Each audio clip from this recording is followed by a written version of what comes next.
So when I actually got to the position in my professional career where I was starting to really take my retirement planning seriously and wanted to look into how to save money effectively, I did what most people do, which is they go and seek out financial advisors. So I interviewed what felt like about 50 of them at the time, and I got a very cookie cutter sort of regurgitated approach. And it looks something like this. We take our profits that we make either on our W-2 income as an employee or the profits that we make as a business owner, and we have a quote unquote savings bucket.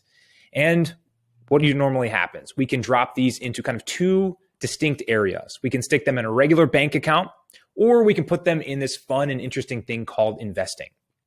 And what I heard from these financial advisors was, well, you have the bank account on one side, and that bank account or CD has some safety. It's definitely liquid, and it's nice and easy, right? You already have a checking account. It's simple enough to go and get a savings account. The downsides are pretty obvious. You get next to no growth. Banks really don't give you anything more than maybe 0.5% if you're lucky in terms of interest on the money you store in these policies or these accounts. They're also very inflexible, meaning you're on the terms of the bank and you have to play within their rules.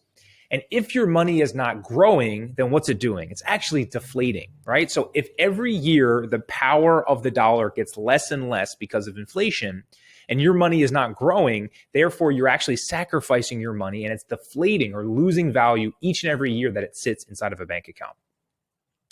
So what the financial advisor suggested is, why don't we look into a qualified retirement account like a SEP, a simple plan, 401k, IRA, a Roth IRA, or we can involve ourselves directly into stocks, bonds, or mutual funds. Now, the pros of these were, well, the qualified retirement accounts, they had tax advantages. They were kind of set up so that we could use them for long-term savings, and the IRS tax code was very incentivizing for us. The other side was there's lots of upside potential, right? So we got to participate. If the market was doing well, we could be a part of those gains. It's also very automated, meaning that we could click a button, pick our contributions, and set it and forget it. But the downsides were they're very risky, right? There is no guarantee in the stock market. I don't know about you, but in the small business world, or if you're working in a sales or a high-paid professional world, it can be a lot of work to make the money that we make. And so to be able to turn that over to a risky kind of non-guaranteed asset was very stressful for me and something I really struggled with. The other side was they were inherently illiquid, meaning that if I put money into a 401k or a SEP plan or an IRA, they were designed to allow me to not access the cash on purpose. They were designed for middle America to instill habits of long-term savings. So they penalized you if you access your money before a certain age. And they made sure that they were paying lots of fees and taxes if you did that. The whole point being it would incentivize you to not take money out of these plans. And because of that, it actually restricts you with your own cash. So I'm in no way saying you shouldn't do these at all and abandon them altogether.